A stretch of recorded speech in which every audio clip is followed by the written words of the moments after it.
ఆంధ్రప్రదేశ్లో ఒక సంఘటన జరిగింది. దానికి సంబంధించి రాష్ట్ర వ్యాప్తంగా కూడా చాలామంది ఆశ్చర్యం వ్యక్తం చేస్తున్నారు. ఒకవైపు హాస్యం కూడా వ్యక్తం చేస్తున్నారు. ఎందుకంటే జగన్మోహన్ రెడ్డి ఢిల్లీలో నేను ధర్నా చేస్తానని వెళ్ళిపోయారు, రాష్ట్రంలో ఏదో జరుగుతోందని. సో ఆ నేపథ్యంలో అక్కడ కేంద్ర మంత్రుల అపాయింట్మెంట్, ప్రధాని అపాయింట్మెంట్ ఎక్కడ కూడా ఎవరిది కుదరలేదు. తర్వాత నిన్న అసెంబ్లీలో మనం చూస్తే కనుక చంద్రబాబు నాయుడు సీఎం హోదాలో ఆయన ఆర్థిక శాఖకు సంబంధించినటువంటి శ్వేతపత్రాన్ని రిలీజ్ చేశారు.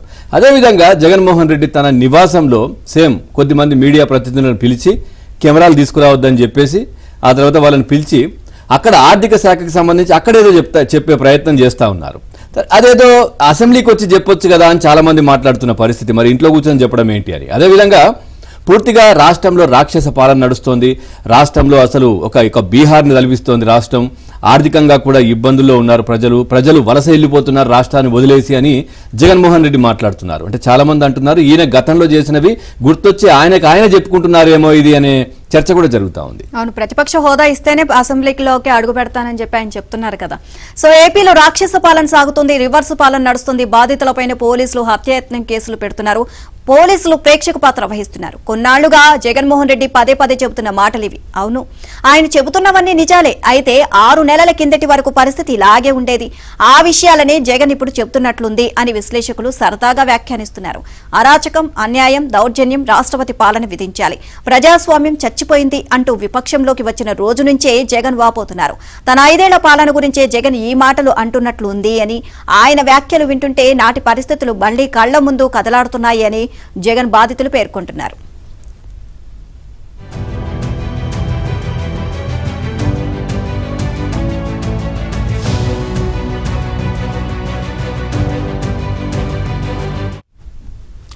పెద్దిరెడ్డి రామచంద్రారెడ్డి, మిథున్ రెడ్డి పలుమార్లు ఎన్నికల్లో గెలిచారు కాబట్టి వాళ్ళు మంచోళ్లు అంటూ జగన్ చేసిన సూత్రీకరణ కూడా నవ్వు తెప్పిస్తోంది. తాజా ఎన్నికల్లో 164 మంది వైసీపీ అభ్యర్థులు ఓడిపోయారు. 21 మంది ఎంపీ అభ్యర్థులు పరాజయం పాలయ్యారు. అంటే వాళ్ళంతా చెడ్డోళ్లని జగన్ ఒప్పుకున్నట్లేనా? ఎన్నికల ప్రచార సభలో పిన్నెల్లి రామకృష్ణారెడ్డిని మంచోడు అన్నప్పుడే జగన్ భాషలో మంచి చెడుకు అర్థాలు వేరని తేలిపోయింది. చంద్రబాబు, అచ్చెన్నాయుడు, అయ్యన్న పాత్రుడు వరుసగా ఎన్నికల్లో గెలుస్తున్నారు. వాళ్లపై జగన్ కేసులు బనాయించారు. మరి ఆయన సూత్రీకరణ ప్రకారం మంచి వాళ్లపైనే కేసులు పెట్టకూడదు కదా? ఇవే కాదు, దాదాపు 2 గంటల ప్రెస్ మీట్లో జగన్ అనేక అంశాలను అసంబద్ధంగా గజిబిజిగా మాట్లాడారు. స్పిల్ వే పనులు పూర్తి చేయకుండా కాఫర్ డ్యాంలు నిర్మించడం వల్ల మెయిన్ డ్యాంలోని 3 డయాఫ్రామ్ వాల్స్ దెబ్బతిన్నాయని జగన్ వ్యాఖ్యానించారు. పోలవరం ప్రాజెక్టులో ఉన్నదే ఒకే డయాఫ్రామ్ వాల్, మరో 2 ఎక్కడి నుంచి వచ్చాయో జగన్కే తెలియాలి. విద్యుత్ ఛార్జీలు పెంచబోమంటున్న చంద్రబాబు ట్రూ అప్ ఛార్జీలపై నోరు మెదపడం లేదని కూడా జగన్ విమర్శించారు. తన హయాంలో అడ్డగోలుగా వేసిన ట్రూ అప్ ఛార్జీలను కొత్త ప్రభుత్వం రద్దు చెయ్యాలనడం వింతలోకెల్లా వింత.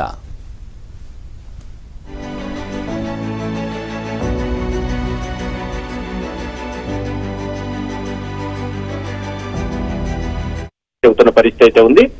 జగన్ వ్యాఖ్యలు తాను ఏదైతే 5 ఏళ్లలో చేశారో అది ఇప్పుడు తనకు జరుగుతుంది అన్నట్టుగా ఉన్నాయని కూడా వారు వ్యాఖ్యానిస్తున్న పరిస్థితి అయితే ఉంది. రాష్ట్రంలో రాక్షస పాలన సాగుతుంది, రివర్స్ పాలన నడుస్తోంది. బాధితులపైనే పోలీసులు హత్యాయత్నం కేసులు పెడుతున్నారు, పోలీసులు ప్రేక్షక పాత్ర వహిస్తున్నారంటూ జగన్మోహన్ రెడ్డి పదే చెబుతున్నారు. అవును, ఇవన్నీ కూడా జగన్మోహన్ రెడ్డి అధికారంలో ఉండగా ఏవైతే చేశారో అదే ఇప్పుడు తనకు జరుగుతున్నట్లుగా ఆయన మాట్లాడడం ఆశ్చర్యాన్ని కలుగజేస్తుందని చెబుతున్నారు. మొత్తం మీద తీసుకుంటే కనుక పెద్దిరెడ్డి రామచంద్రారెడ్డి, మిథున్ రెడ్డి అంటూ పలుమార్లు వీరంతా కూడా ఎన్నికల్లో గెలిచారు, వాళ్ళు మంచోళ్ళు అంటూ కూడా జగన్ వ్యాఖ్యానించారు.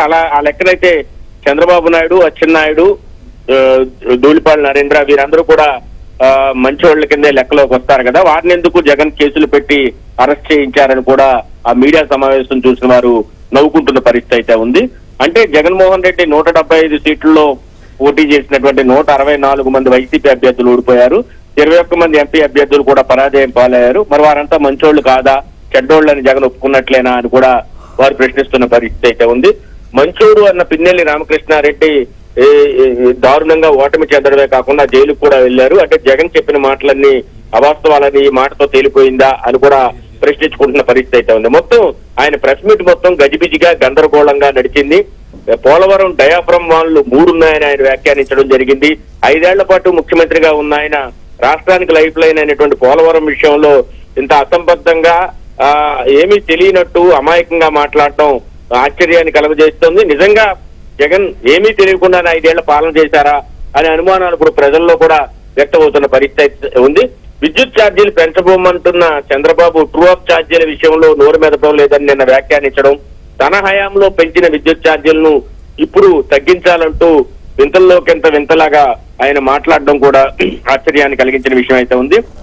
36 రాజకీయ హత్యలు ఎన్డీఏ ప్రభుత్వం అధికారంలోకి వచ్చాక జరిగాయని జగన్మోహన్ రెడ్డి నిన్న మీడియా సమావేశంలో వ్యాఖ్యానించారు. అయితే ఆయన మాటల ద్వారా నలుగురు మాత్రమే హత్యకు గురైనట్లుగా కూడా మాట్లాడారు. అసలు ఆయన మాట్లాడిన దానికి తర్వాత చెప్పేదానికి కూడా ఏమాత్రం పొంతం లేకుండా ఉన్న పరిస్థితి అయితే ఉంది. కొలంబియా ఏదైతే మాఫియా డాన్ ఉన్నారో ఎస్కోబార్ గురించి చంద్రబాబు జగన్ తో పోల్చుతూ అసెంబ్లీలో వ్యాఖ్యానించడాన్ని ప్రశ్నిస్తే అదేదో అర్థం కాని విషయం అన్నట్లుగా కూడా ఆయన మొహం పెట్టిన పరిస్థితి అయితే ఉంది. మొన్నటి వరకు యలహంక ప్యాలెస్ లో ఉండి ఈ వినుకొండ ఘటన తర్వాత ఆయన తిరిగి రాష్ట్రానికి వచ్చారు. ఇప్పుడు ఆ విషయాన్ని కాసేపు హడావిడి చేసి మరలా యలహంక ప్యాలెస్ కు నిన్న సాయంత్రం అయితే ఆయన వెళ్లిపోయిన పరిస్థితి అయితే ఉంది. కాబట్టి జగన్మోహన్ రెడ్డి నిన్న పెట్టిన మీడియా సమావేశంలో ఆయన స్టార్టింగ్ నుంచి ఎండింగ్ వరకు కూడా ఫుల్ కన్ఫ్యూజన్ తో మాట్లాడినట్టుగా కనిపిస్తోంది. 5 ఏళ్ల పాలన చేసిన వ్యక్తికి ఈ విషయాలు తెలియవా అన్నట్లు సామాన్యంగా రోజు పేపర్ చదివే నాలెడ్జ్ ఉన్న వ్యక్తి కూడా ఆశ్చర్యపోయిన పరిస్థితి అయితే ఉంది. ఆయన ఏం మాట్లాడుతున్నాడని కూడా ఒకరిద్దరు ఆ మీడియా సమావేశంలో జరుగుతున్నప్పుడు వింటున్న వాళ్ళు కూడా ప్రశ్నించిన పరిస్థితి అయితే ఉంది. కాబట్టి ఒక రకంగా జగన్మోహన్ రెడ్డి నిన్న మీడియా సమావేశంలో తాను చేసినవన్నీ తనకే తిరిగి అవుతున్నట్టుగా ఇప్పుడు చెప్పుకుంటున్న పరిస్థితి అయితే ఉంది. దీన్ని అందరూ కూడా గమనిస్తున్న పరిస్థితి అయితే ఉంది. Right, thank you Satya, thanks for the updates.